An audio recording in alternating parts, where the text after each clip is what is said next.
Well, hey folks, welcome to Solar Cabin Channel. I don't usually comment about other off-grid channels out there, but I do keep track of them because I've been making videos for YouTube for over 15 years. Started making videos for YouTube even before it was owned by Google. That's how long I've been on here. I have over 400 videos, and so I do a lot to teach people about off-grid living, what's necessary, how to build your cabins so that they are sustainable and safe. And so I do keep track of what new trends are happening in the off-grid world, especially on YouTube and Facebook and some other social networks. And I've seen a trend in, especially on off-grid, in which mostly young men or young people are deciding they want to go way off in the boonies, maybe up to Alaska or in Canada or up here in the Rockies where I live, and they're not prepared, just to say the least. And in some cases, most cases, they end up failing or they end up hurt, or in some cases, and we had one happen this last year, they end up an obituary in a newspaper. And that really concerns me. That has become a trend that maybe other people are following because they're getting bad information from some of these channels on YouTube and social networks. So I want to address that today. Now, one of the things I want you to know is I very much promote off-grid living. Always have. But one thing that I have always warned people about is thinking that you can go off-grid into the boonies and survive on your wits and skills. That's a recipe for disaster for most people, especially if you don't have that experience before you ever went up there. And we're not talking about experience that you got from watching YouTube videos or camping for a few weeks or maybe living in a recreation cabin, glamping as I would call that. That isn't real experience, okay? So let me tell you a little bit about myself. I went off-grid over 20 years ago. I was in a situation where I no longer had a wife and kids to worry about. I was on my own. I was basically broke and homeless. But I also had skills before I ever decided to do that. I grew up in a homesteading family. We hunted, we fished, we gathered wood, we foraged, we did all kinds of things to support ourselves because that was survival for us. It wasn't just a hobby. We weren't doing it for fun. We did it. We raised animals. We raised our own animals, butchered our own animals, built our own structures. We lived a homesteading lifestyle that prepared me for when I did decide to go off-grid, that I already had those skills. I also graduated college. I have a degree in architectural drafting, so I understand building construction. I worked in the construction trades. I ran my own business for many years. So I had a lot of skills already when I went off-grid in my 30s. Something that a lot of these young people, I'm sorry to say, just don't have. They don't have the experience and the life skills that you need in order to start off going off-grid from nothing, okay? But that doesn't mean that off-grid lifestyle has to be really hard either, because you don't have to go off into the boonies to live off-grid. And I want to make that really clear. You can live off-grid anywhere.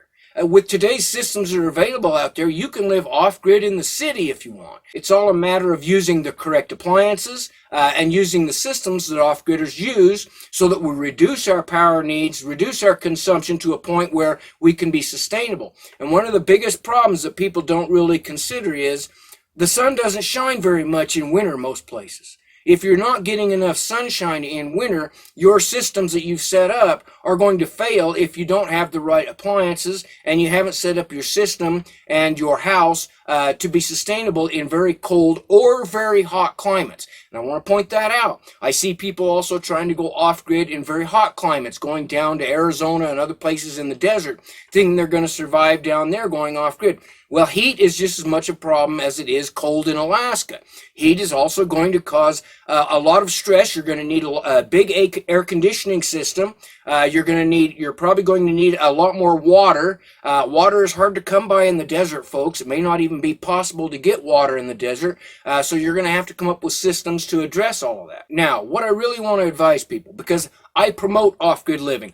I want people to be successful when they go off grid, because that helps grow the movement, expands the movement, helps people so they can be successful. And the fact is, a lot of people are deciding to do that simply because they're moving to areas where there is no power grid available. Now, that doesn't mean that they're off in the boonies. You may be 10 miles from a town and out on land that doesn't have power grid poles connected to it, and it may cost you $5, $10, $20,000 to have power lines brought to your house. Those people instead are deciding, well, I can now provide my own power off grid using solar power, wind power, and other systems that we use. And so those are a lot of the off-gridders now that we're talking about. They're not these people that are trying to be survivalists and going off out into the boonies. And we're also getting a lot more interest in people that want to take at least part of their house or part of their system off-grid in the city. And that's another thing that I address a lot in my videos, is teaching people that you can set up an off-grid system.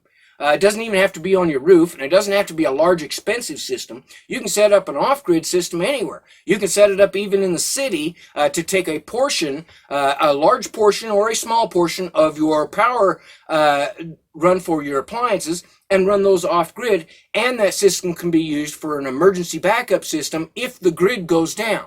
So those are really important factors that I think people need to understand, is that off-grid doesn't necessarily mean going off in the boonies and being a survivalist and trying to survive in harsh climates. You can go off-grid anywhere, all right? Now, for those of you out there who do want to go off-grid and live a more homesteading lifestyle, I do have some recommendations for you before you go off and do that. Now, this is going to sound like a plug for my books, and that's okay. I am going to plug my books because I've got the experience that I have put into these books. I can't put it all into a video, and I can't teach you these skills in a video. But in a book, I can do a lot to help you so that you're going to be successful out there. And that's why I wrote this book almost 15 years ago now. This book is called Off the Grid. It is 355 pages of all of the experiences that I had to learn over again and use in order to be successful as an off-gridder and be safe.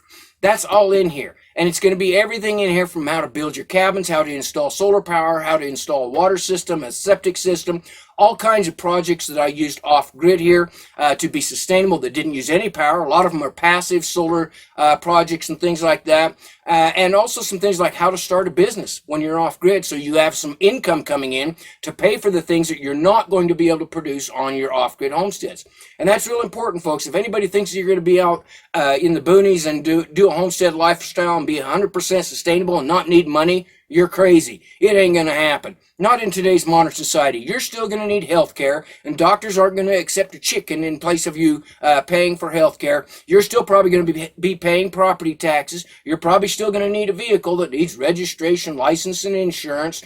You're going to need clothing that you're probably not going to produce on your off-grid homestead. So I talk about how to produce an income using your skills and maybe start a business. That's all in here. I also talk about homestead safety and everything else. Again, that's 355 pages. Now, you can get the printed copy of this, or you can get the ebook. The ebook is what I recommend. The ebook is in full color, and folks, it's only $5. That's less than it would cost you for a Happy Meal for 20 years, 355 pages of experience from someone who actually has lived off-grid for a long time. So I highly recommend you go get that, especially young people that are interested in starting out off-gridding. Most valuable experience you can get is from somebody who's actually done it, okay? Now, one more thing. You're going to want to, if you're interested in building cabins, off-grid cabins, it takes more than what I see in a lot of videos are recreation cabins. Now, there's guys out here, like I talk about this kid that went up to Alaska. His dad also has a channel. He builds what I would call recreation cabins. Most of the cabins I see being built on off-grid and social networks are basically a recreation cabin. They're not set up for full-time living. They don't have proper insulation. They don't have a correct roof pitch for a heavy snow load. They're built too big in many cases. And they're using wood stoves that are way too small. They'd have to refill them every 2 hours. And basically, they're only used when these guys want to go make a YouTube video. They go out to their cabin, pretend that they're living off-grid, make a YouTube video. Then they go back to their big grid home, and that's where they actually live most of the year, all right? I got no problem with that. I like recreation cabins. In fact, I've told people a lot of times the way to get started off-grid is if you get your land and then you can build a recreation cabin on it, but build a good recreation cabin that is efficient and will work for full-time living. And then when you decide you don't want to live in the city, or you're done with your job, or you retire, or something like that, or the shit hits the fan, then you can go to your recreation cabin and it'll already be pretty much all set up for full-time permanent living. That's okay. I approve of that completely. I have no problem with that. It's the people that are claiming to be off-grid when they just show you a recreation cabin that they go and stay in for a few days. That bothers me because they're misleading people into thinking that those cabins are set up for off-grid living. Half the time they build an outhouse they don't ever use. They drive a well that doesn't actually pump any water, and they tell you that they're off-grid. Sorry, it doesn't really work that way, folks. And I don't want people to be misled into thinking it's that easy, okay? It is doable. It is possible. And all of those equipments and systems, including driving a hand well, setting up your septic system, all that's included in this book, if you get that. Now, as to building your cabins, there's lots of different choices of cabins out there. And like I said, I'm an architectural draftsman and worked in the construction field. I understand construction, and I've designed off-grid cabins like this. This is the A-frame cabin, very popular. Again, you can get this as an ebook on my channel, and it includes complete step-by-step plans for how to build an A-frame if you're interested in A-frames. Here's a barn-style cabin. If you want to build a barn-style, a very efficient cabin style, I've got that in there. Again, these ebooks, you can get these as printed or you can get them as ebooks. The printed books are only $10 for a set of copies. The ebooks are only $5 for a set of copies. I don't charge much because I want people to have the information out there so that you can go ahead and be successful as an off-gridder. Here is the Thoreau cabin plans. You can get those and build a Thoreau style. If you don't know who Thoreau is, you really ought to go read some of his writings about his adventures off-grid back in the 1800s. Very interesting reading. But I designed his cabin so that people can rebuild that off-grid cabin and modernize it so that you can live actually a lot simpler and better than Thoreau did back then. All right, that's the Thoreau cabin plans. Here is, if you want to live off-grid on a trailer. If you want to build a house, a tiny house on a trailer, I have these. This is the Big Tex trailer plans. This can be built on a Big Tex trailer, which is one of the smaller trailers. It is very low profile, so you can pull it with a standard truck. I've got those plans available. Here's the Penobscot cabin plan, very popular plan, a little bit larger cabin for people that maybe need a little bit more room and a larger head loft. Here is the Red Hawk. This is for a very small trailer, and this would be mostly for a recreation. If you want to pull one onto your property, live in it during good weather, you could live in the Red Hawk micro cabin. This one, the Walden House, also a very popular plan that can have an addition built onto it. And here is I've even got my Wombat camper plan. This is if you want to just tow your house around behind you, a teardrop style camper. Got those plans available. Very good and been built by a lot of people. This is a do-it-yourself, doesn't require any round cuts or anything like that. Easy to put together. You can actually build one of these probably in a weekend if you're interested in doing that. I've got studio cabin plans. These are 12 by 12 plans that are good for any type of situation where you might want to build where you don't need a whole lot of room. Maybe it's going to be built on as an addition or something like that, or used for an office or something like that. I've got my Vardo. This is my Gypsy Vardo plans. I built this and I've used it for camping. It is an excellent design plan. You can get those. This goes on one of those trailers that has the sides on it, so you can build it right over the sides. Looks like a Gypsy Vardo wagon, very popular style. You can get those.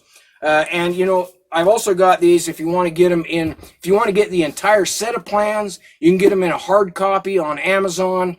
Full color hard copy is going to cost you quite a bit. But I also have that available in the soft copy, black and white version. And this has all of my plans that I showed you here. Has all of these plans in here. And with the plans, I include the basic instructions for setting up your solar power, water systems, septic system, basic systems like that are included with each of the plans in these books. Again, this is like 400 pages, and you can get the ebook version, or you can get the printed copy, or you can get the hard copy. Ebook version is probably the most affordable for most people, but you may want to get the soft copy because it's nice to have something, and if you're into collecting plans, then get you a copy of the hard copy. All right, folks, I hope this video has helped and has been informational. because I really do want to promote off-grid living. I want people to be successful when they go off-grid. I don't want to be reading any more stories about 3 people going up here on the Rocky Mountains and starving to death when they're only less than a mile from a road if they'd just been able to walk out before it snowed so heavy that they couldn't get out. I don't want to be reading about that anymore. I don't want to be reading about people trying to go up to Alaska and having their cabins washed away in a mudslide, which just recently happened up there. I don't want to be reading about people that fail at off-grid living, because that puts a taint on the off-grid living movement. I want people to be successful, damn it. So listen to the people that have experience, who have done it for many years, who can show you the systems that actually work, and then you can be successful, and then you can have a house with no house payments and no utility bills and freedom. Have a great day, folks.